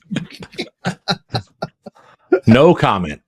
I mean, remember back when it was Phil Ryan versus Tim Ryan, not Tim. I'm sorry, Jim Ryan. Was that right? Yeah, versus Phil Spencer. We're like Daddy Jim and Uncle Phil are fighting. Well, guess what? Uncle Reggie is just standing there on the side, shaking his head. Well, guess what? Now the entire and cousin Doug Bowser is like, I'm out. Yeah. And now we got Devin Pritchard. What's her? Yeah. Yeah, Devin. Mama Devin. That doesn't sound right. Never mind. Yeah. Big Mama. Auntie Devin. Mama Pritchard. Mama Pritchard's going to be grabbing those boys by the collar and pulling them aside. Oh, no. Oh, yeah. Boy. But, man, busting out the shoe. Yeah, I mean, I'm going to continue to say it. Like the whole thing with Xbox right now is just a royal shit show. And honestly, I'm not saying listen to either Phil or listen to Sarah. Stop listening to Satya. And you marketing guys. Well, I know they're listening. Satya overall signs the paychecks, but what I'm saying is someone needs to just be like, hey. We were doing this for a long time. It was successful. And I understand they need to find a way to convince Satya to put the trust back into them to make it profitable. Well, they did. I mean, they sold him because Satya came from the cloud division, right? Yeah. He came from Azure. And the only reason why Phil convinced him, well, this is the story. I don't know how true this is, but Phil said, we need to keep Xbox open. Here's a cloud version of Xbox, and here's what we can do with the cloud. And Satya got excited about it. But now, I feel like Satya doesn't know what to do with this AI craze, right? And so that he's panicking and trying to spend all this money on AI infrastructure, which ironically is he wants to spend exactly how much they spent on Activision Blizzard. Shocking. But I think that's why you're seeing all these layoffs, all these, these studio closures, these canceled games, because they're trying to save that money to build for AI infrastructure for Microsoft. And Xbox is suffering because they're the smallest division of Microsoft. And I just feel like it's out of their hands because of what the tech industry is doing. Hey, Corey, look at the look at the stream chat right now. Look at stream chat right now. Stream chat? Yeah. Stream chat.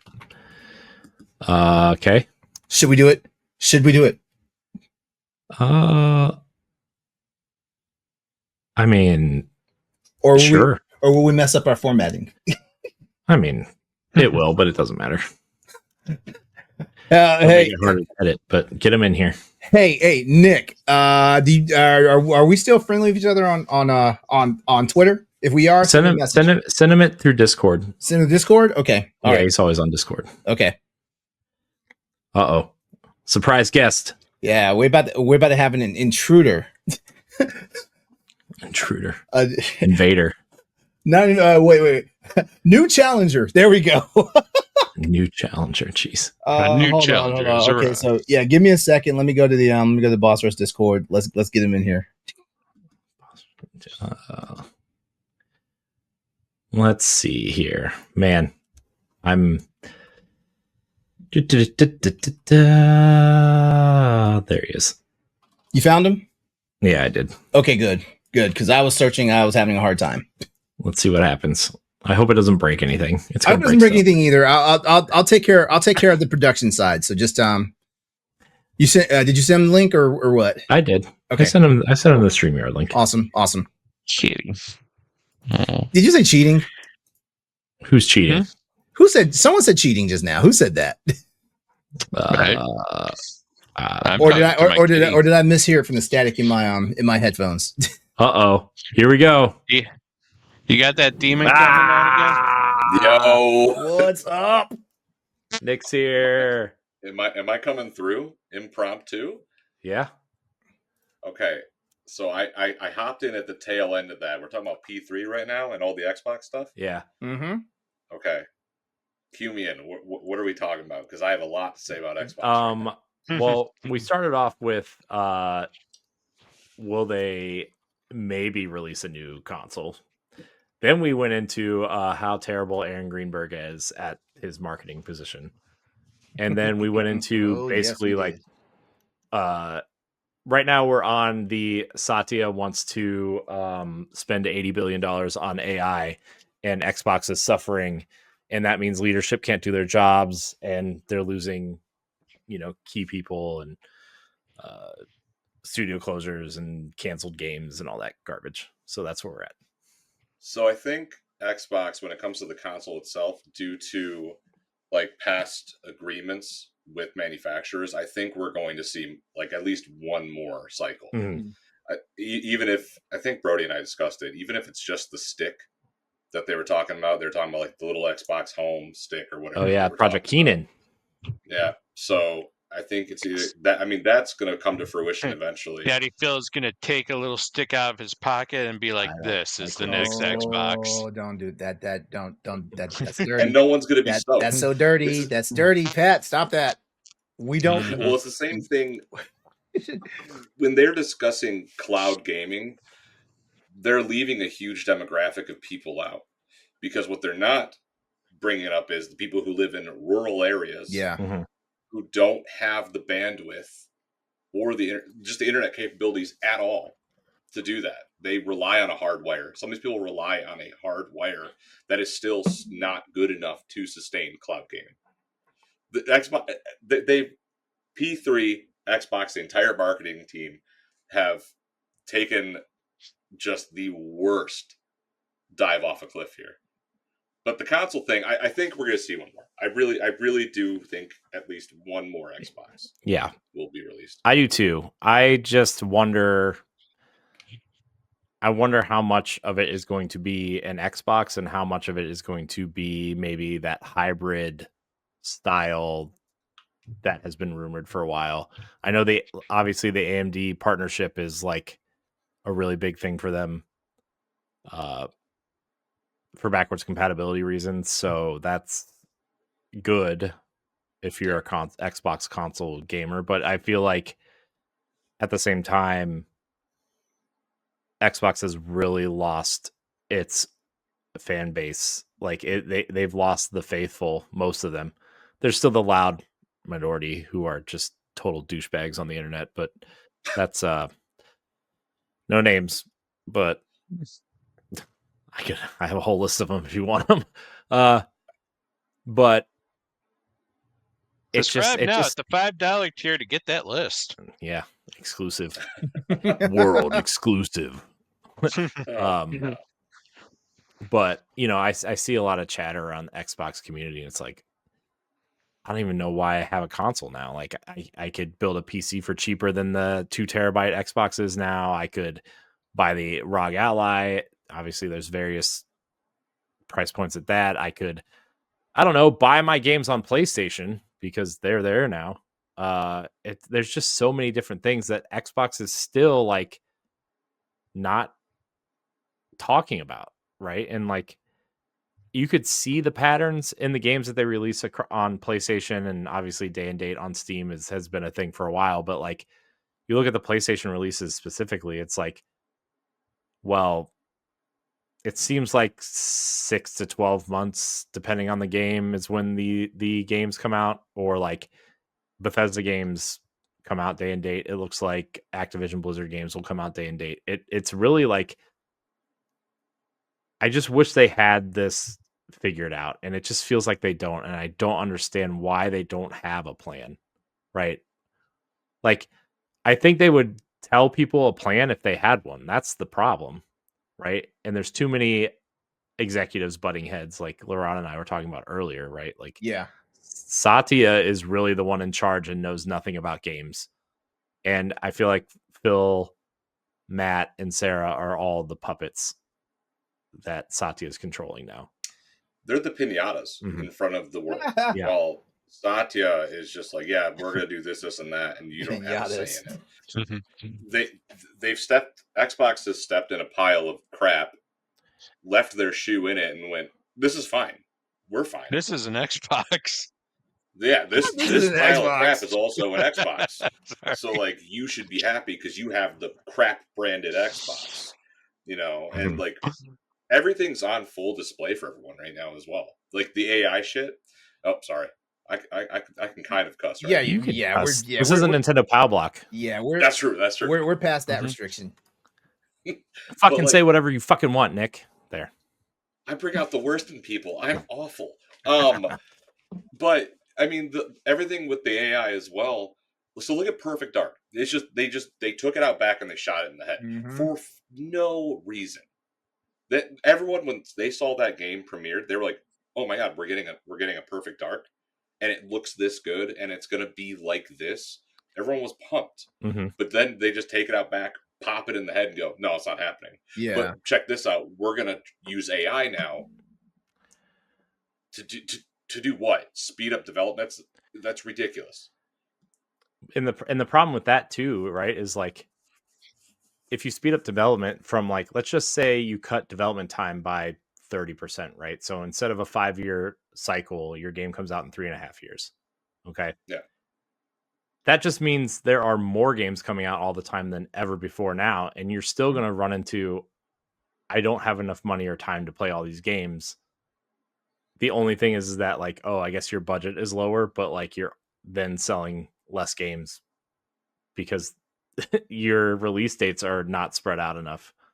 So like, it doesn't even really matter. This October is crazy for all of us. Yeah. This is a wild October. I don't know what to do. Yeah. I got Ghost of Yotei, Battlefield 6.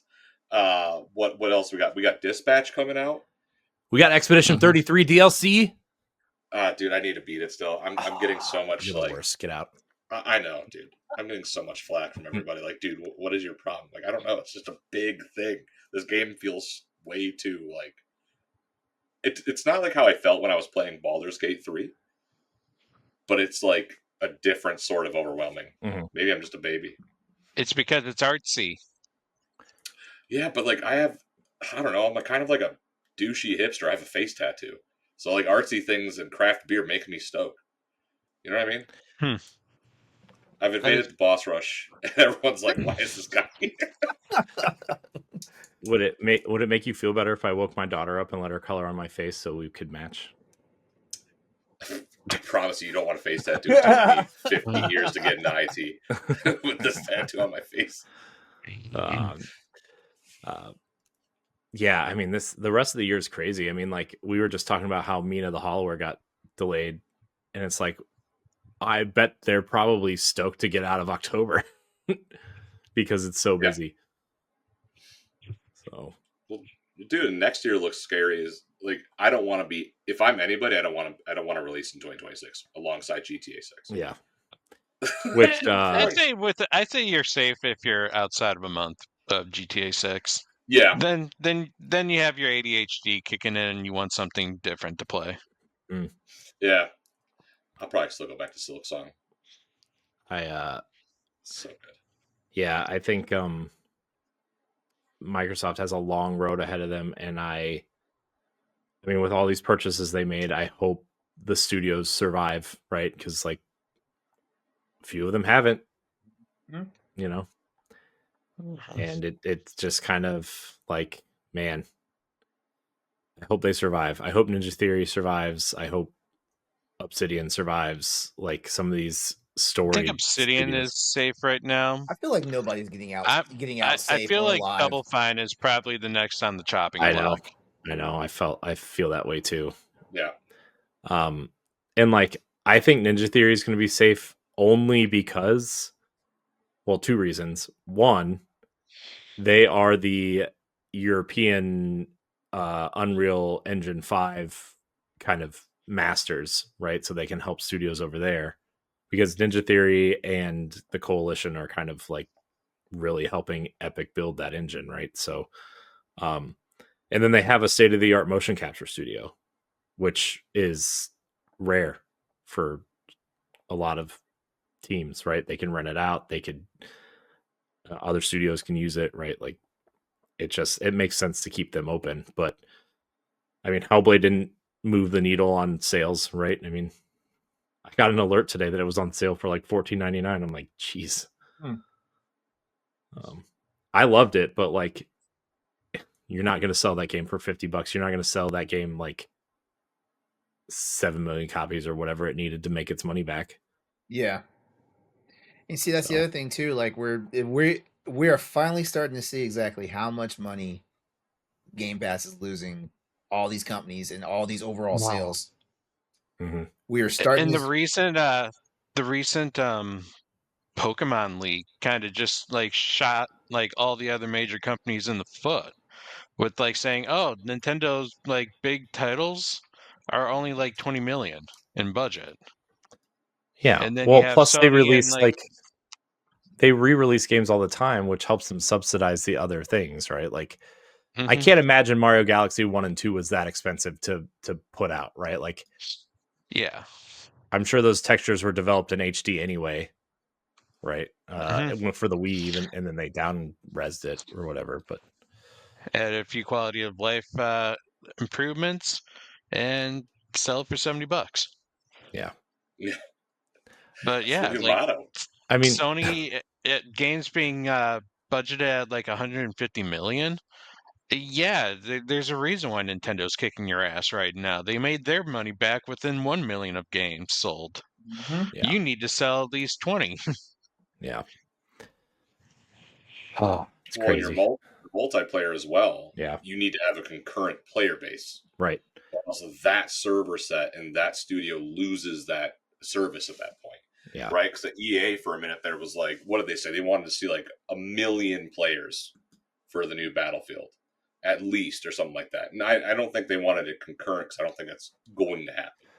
That would be insane. Yeah. What was that number? It was like it was huge.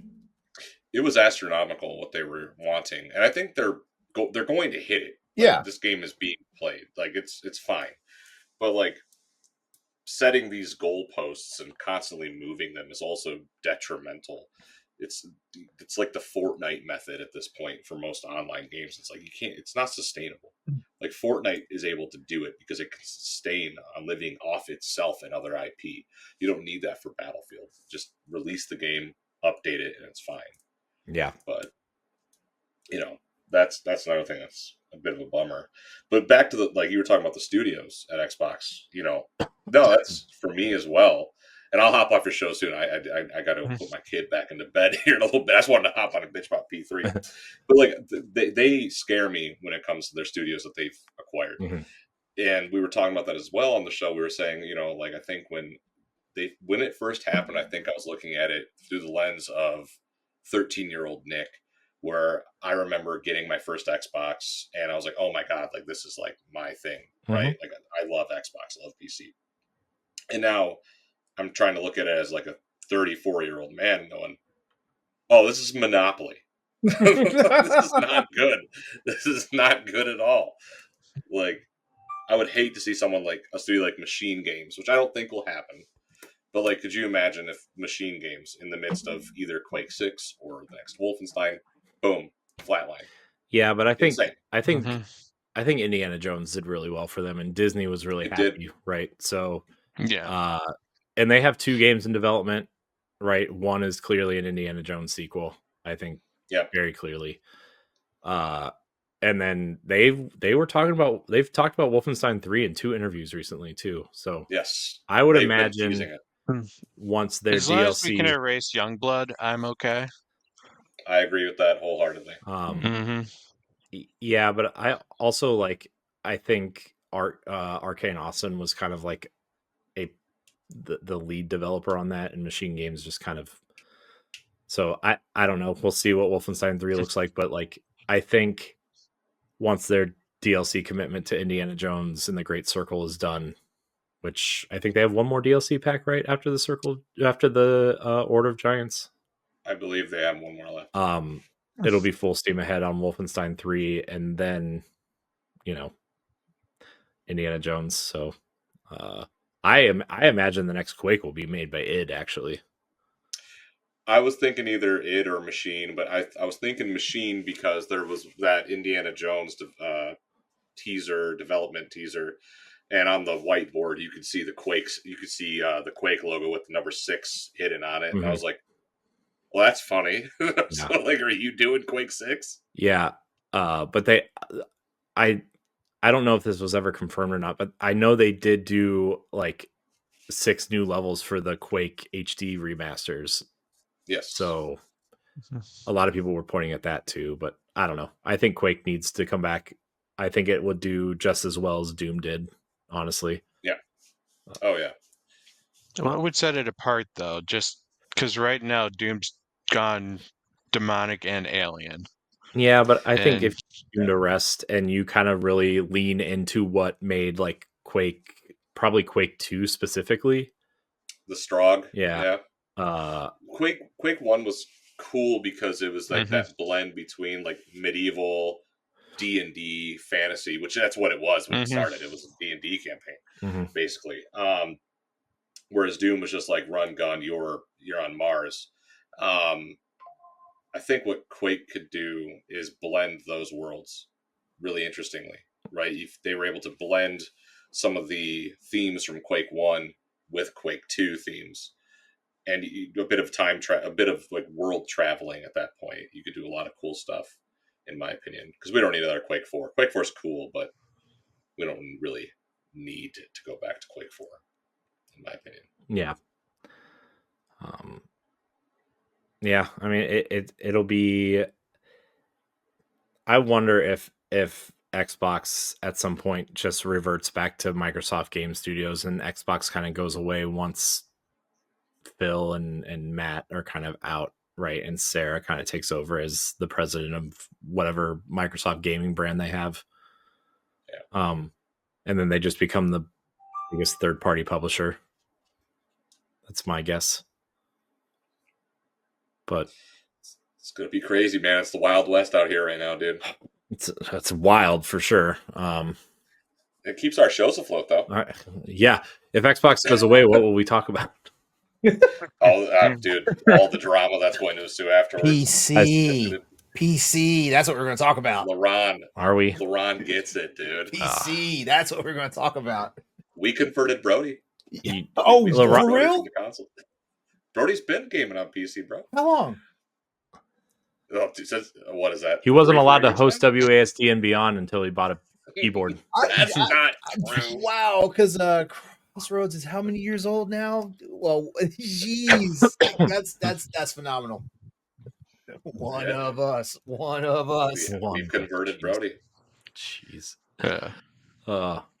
All right, Boss Rush lads. What's up? What's up? Before I hop off, LeRon's trying to convert me. We've been talking about it. It's going to happen. It's going to happen. I'll drive up to Ohio. Yeah, I'm in Michigan. I've already got some sleeper builds waiting for him. I got an If extra LeRon AMD could chip ever right convert behind me to PC, then I'm pretty sure the console has had an apocalypse.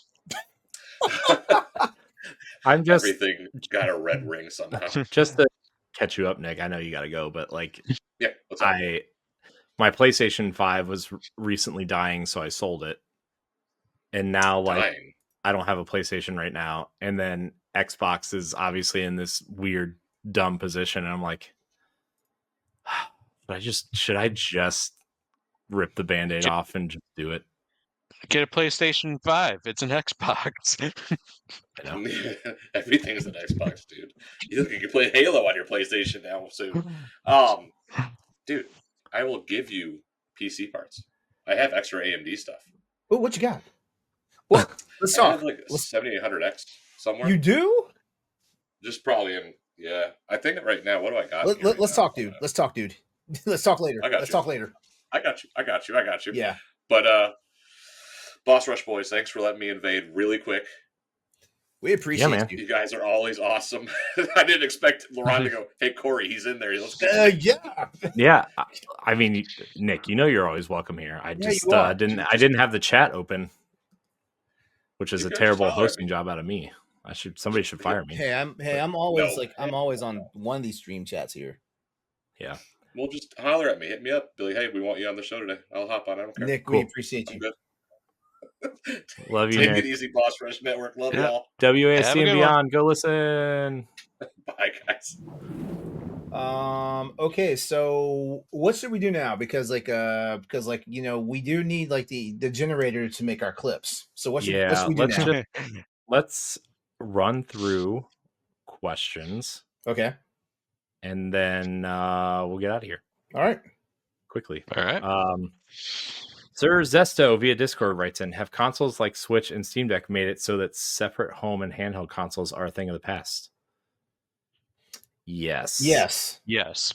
I think once you find, like, I feel like the dedicated handheld, quote unquote, is now, they're like those emulator kind of Game Boy, like the Analogue Pocket, I think is the perfect example of what you're going to get with a dedicated handheld now. Right. Or like some sort of Chinese ripoff emulator DS wannabe handheld. Mm-hmm. But yes, I think that's a thing of the past. Yeah. Yeah. Yep. I am fine with that. Same. Look, growing up as a Nintendo and a Sega fan, trying to own a Game Gear and a Genesis and a Nomad and a Game Boy and anyways. Place Dawson, I've heard of that guy. Yeah. Writes in. What are your top 5 sitcoms? Oh boy. Sitcoms? 5? Who? How I Met Your Mother. Yes. The Office. Yes. Parks and Rec. Yeah, okay. Yeah. Yeah, I mean I like Parks and Rec. 30s Rock was also pretty good. Yeah, 30 Rock was pretty good. Wait, did you do 5? Did you do 5 already, Pat? No, I did 4. You did 4? Do you have a 5th? Really? Okay, well, I mean, if I throw Netflix in there, then or if I throw a streaming service in there, then I'd probably say The Boys. But that's not really a sitcom. Yeah, that's kind of the thing. Yes, lasering meat pockets is hilarious. Let me think. Abbott Elementary, Brooklyn Nine-Nine, English teacher. Yeah, that's a good one. Yeah, English teacher. Scrubs, and crap. See, now I'm fizzling out on a 5th one. Yeah, I'm fizzling out too. Yikes. Well, I'll go until you think of one. Okay. So, How I Met Your Mother, number 1. The Office. Everybody Loves Raymond. Oh, okay. Boy Meets World.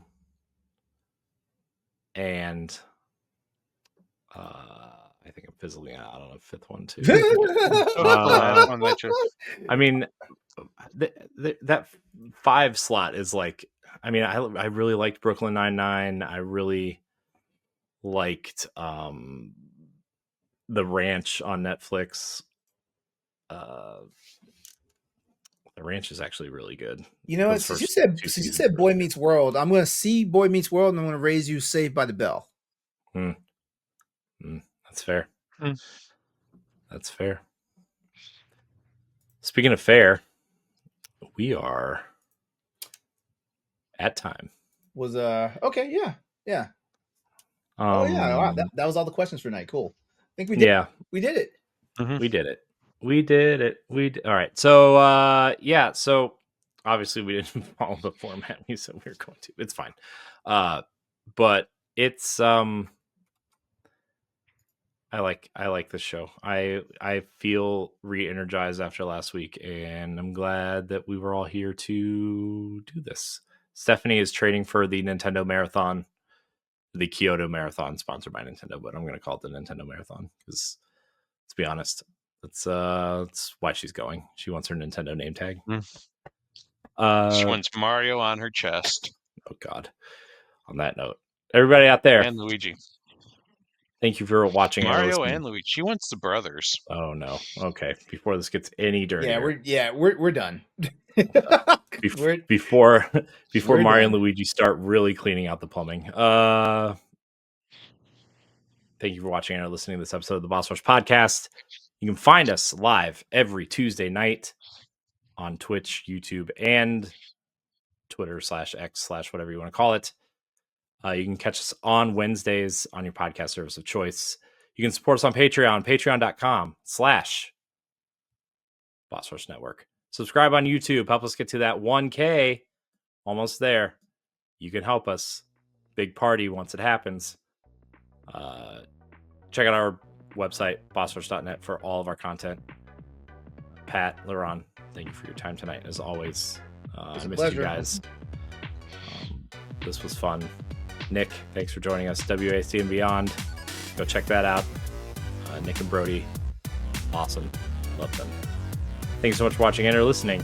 And until next time, we love you. Goodbye. Bye.